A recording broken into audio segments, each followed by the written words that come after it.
दुर्गा सप्तशती 5वां अध्याय।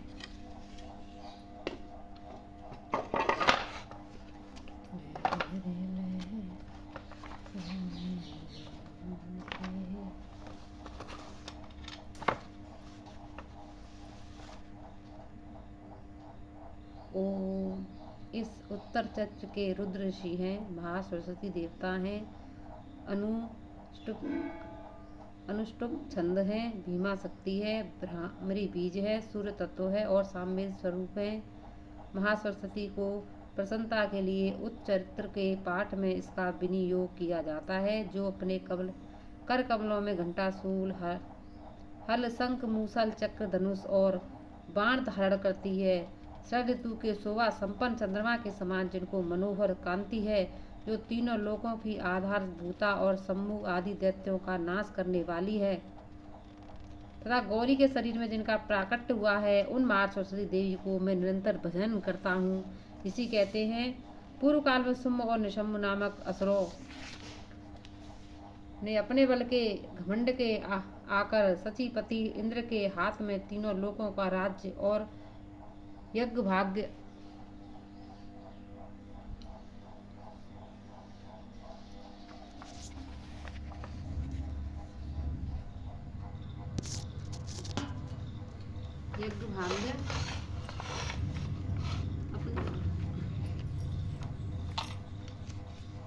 छीन लिए।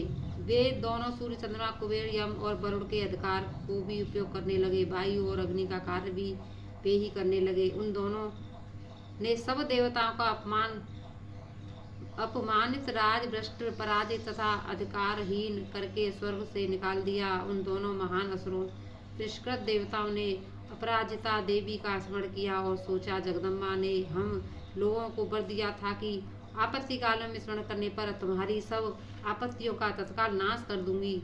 यह विचार कर देवता गिरिराज हिमालय पर गए और वहाँ भगवती विष्णु माया की स्तुति करने लगे।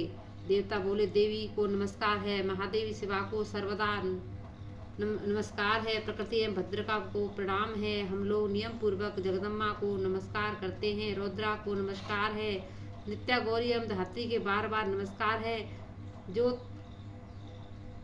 ज्योत्सनामयी चंद्र रूपिणी एवं सुख स्वरूप देवी सतत प्रणाम है। शरणागतों की कल्याण करने वाली बुद्धि एवं सिद्धि रूपा देवी को हम बारंबार नमस्कार करते हैं।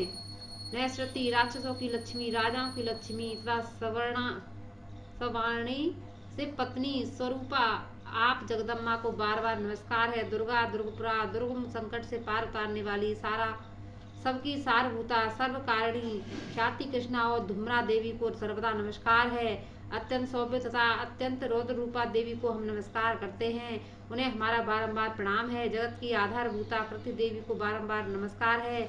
जो देवी सब प्राणियों विष्णु माया से नाम से कही जाती हैं, उनको नमस्कार, उनको नमस्कार, उनको बारंबार नमस्कार है। जो देवी सब प्राणियों व्रती रूप से स्थित है, उनको नमस्कार है, उनको नमस्कार है, उनको बारंबार नमस्कार है। जो देवी सब प्राणियों में स्मृति रूप से स्थित है, उनको नमस्कार, उनको नमस्कार, उनको बारंबार नमस्कार है।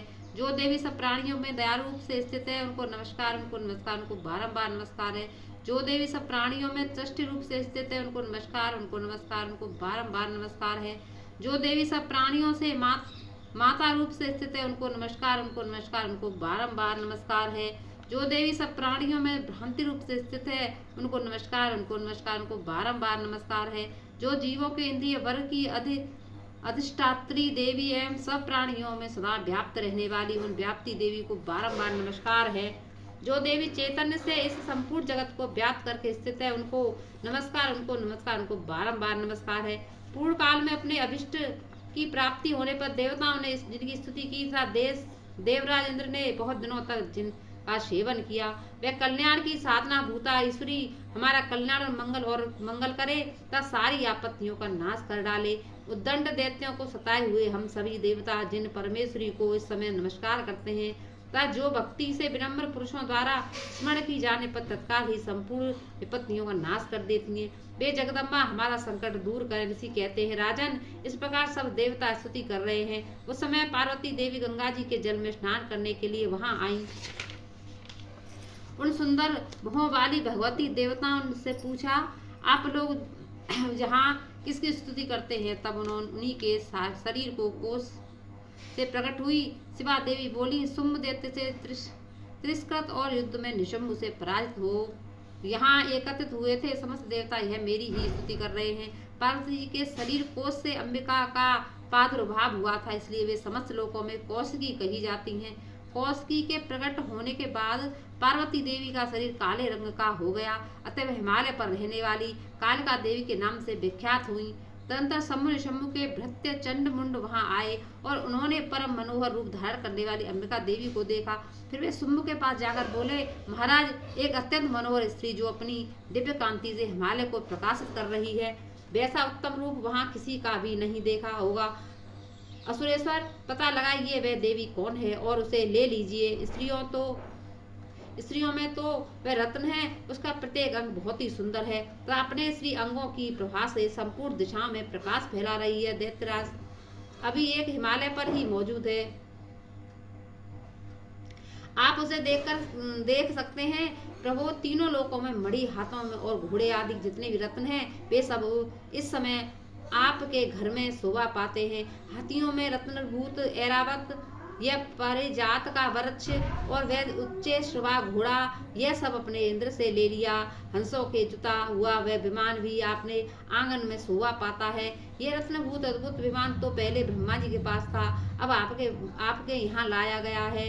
यह महापद नामक निधि आप कुबेर से छीन लाए हैं। समुद्र ने भी आपको किंजलिकनी नाम की माला भेंट की है, वे केसरों से सुशोभित है और जिसके कमल कभी कुबलाते नहीं। सुवर्ण वर्ण करने वाला वरुणों का छत्र भी आपके घर में शोभा पाता है तथा यह श्रेष्ठ रथ जो पहले प्रजापति के अधिकार में था, अब आपके पास मौजूद है। देवेश्वर मृत्यु की उत्क्रांति प्रदा नामक नाम वाली स्त्री भी आपने छीन ली है तथा वरुणा का यह पास और समुद्र में होने वाला सब प्रकार के रत्न आपके भाई निशुंभ के अधिकार में है। अग्नि में स्वतः शुद्ध किए हुए 2 वस्त्र आपकी सेवा में अर्पित किए हैं। दैत्यराज, इस प्रकार सभी रत्न आपके एकत्र कर लिए हैं, फिर जो वह स्त्रियों में रत्न रूप कल्याणमयी देवी है, इसे आप क्यों नहीं अपने अधिकार में कर लेते? ऋषि कहते हैं, चंडमुंड का वह वचन सुनकर शुंभ ने महादैत्य सुग्रीव को दूत बनाकर देवी के पास भेजा और कहा, तुम मेरी आज्ञा से उसके सामने ये बातें करना और ऐसा उपाय करना जिसके प्रसन्न होकर वह शीघ्र ही वहां आ जाए। वह दूत पर्वत के अत्यंत रमणीय प्रदेश में जहाँ देवी मौजूद थी गया और मधुर वाणी में कोमल वचन बोला, देवी, दैत्यराज शुंभ और इस समय तीनों लोकों के परमेश्वर में मैं उन्हीं का भेजा हुआ दूत हूँ और यहाँ तुम्हारे ही पास आया हूँ। उनकी आज्ञा सदा सब देवता एक स्वर से मानते हैं, कोई उनका उल्लंघन नहीं कर सकता। वे संपूर्ण देवताओं को परास्त कर चुके हैं। उन्होंने तुम्हारे लिए जो संदेश दिया है उसे सुनो। संपूर्ण त्रिलोकी को मेरे अधिकार में है, देवता भी मेरी आज्ञा के अधीन चलते हैं। संपूर्ण यज्ञों के भागों की मैं ही पृथक पृथक भोगता हूँ। तीनों लोकों में जितने श्रेष्ठ रत्न हैं वे सब और अधिकार में है, वो सब मेरे अधिकार में है। देवराज इंद्र का वाहन ऐरावत जो हाथियों में रत्न के समान है, मैंने छीन लिया है। क्षीर सागर के मंथन करने से जो अश्वरत्न उच्च श्रवा प्रकट हुआ था उसे देवताओं ने मेरे पैरों को पकड़कर समर्पित किया है। सुंदरी, उनके सिवा और भी जितने रत्नभूत पदार्थ देवताओं, गंधर्वों और नागों के पास थे वे सब मेरे ही पास आ गए हैं। हे देवी, हम लोग तुम्हें संसार की स्त्रियों में रत्न मानते हैं, अतः तुम हमारे पास आ जाओ, क्योंकि रत्नों का उपभोग करने वाली हम ही हैं। चंचल कटाक्षों वाली सुंदरी, तुम मेरी या मेरे भाई महापराक्रमी निशुंभ की सेवा में आ जाओ, क्योंकि तुम रत्न स्वरूपा हो। मेरा वर्ण करने से तुम्हें तुलना रहित महान ऐश्वर्य की प्राप्ति होगी। अपनी बुद्धि यह विचार कर तुम मेरी पत्नी बन जाओ। ऋषि कहते हैं, दूत यो कहने पर कल्याण मई भगवती दुर्गा देवी जो इस जगत को धारण करती है, मन ही मन गंभीर भाव से मुस्कुराई और इस प्रकार बोली। देवी ने कहा, दूत, तुमने सच कहा है, इसमें तनिक भी मिथ्या नहीं है। शंभु तीनों लोगों का स्वामी है और निशंभ भी उसी के समान पराक्रमी है, किंतु इस विषय में मैंने प्रतिज्ञा कर ली है उसे मिथ्या कैसे करूं। मैंने अपनी अल्प बुद्धि के कारण पहले से प्रतिज्ञा कर रखी है। सुनो, जो मुझे संग्राम में जीत लेगा, जो मेरे अभिमान को चूर कर देगा और संसार में जो मेरे समान बलवान होगा, यही मेरा स्वामी होगा। इसलिए शंभु अथवा महादैत्य निशंभु स्वयं ही यहाँ पधारे और मुझे जीतकर शीघ्र ही मेरा प्राण ग्रहण कर लें। इससे विलम्ब की क्या आवश्यकता है। दूत बोला, देवी तुम घमंड में भरी हो, मेरे सामने ऐसी बातें ना करो। तीनों लोगों का कौन ऐसा पुरुष है जो शंभु निशंभु के सामने खड़ा हो सकता है। हे देवी, अन्य दैत्यों के सामने भी सारे देवता युद्ध में नहीं ठहर सकते, फिर तुम अकेली स्त्री होकर कैसे ठहर सकती हो। जिन शंभु आदि दैत्यों के सामने इंद्र आदि सब देवता भी युद्ध में खड़े नहीं हुए, उनके सामने तुम स्त्री होकर कैसे जाओगी। इसलिए तुम मेरे ही कहने से शंभु निशंभु के पास चली चलो। ऐसा करने से तुम्हारे गौरव की रक्षा होगी, अन्यथा जब वे केस पकड़कर घसीटेंगे तब तुम्हें अपनी प्रतिष्ठा होकर जाना पड़ेगा। देवी ने कहा, तुम्हारा कहना ठीक है। शंभु बलवान है और निशंभु भी बड़े पराक्रमी है, किंतु क्या करूं, मैंने पहले बिना सोचे समझे प्रतिज्ञा कर ली है। अतः अब तुम जाओ। मैंने तुमसे जो कुछ कहा है वह सब दैत्यराज से आदर पूर्वक कहना, फिर वे उचित कर जान पड़े सो करें। इस प्रकार श्री मार्कंडेय पुराण में सार्वणिक मनवंतर की कथा के अंतर्गत देवी महात्म्य में देवी दूत संवाद नामक 5वां अध्याय पूरा हुआ।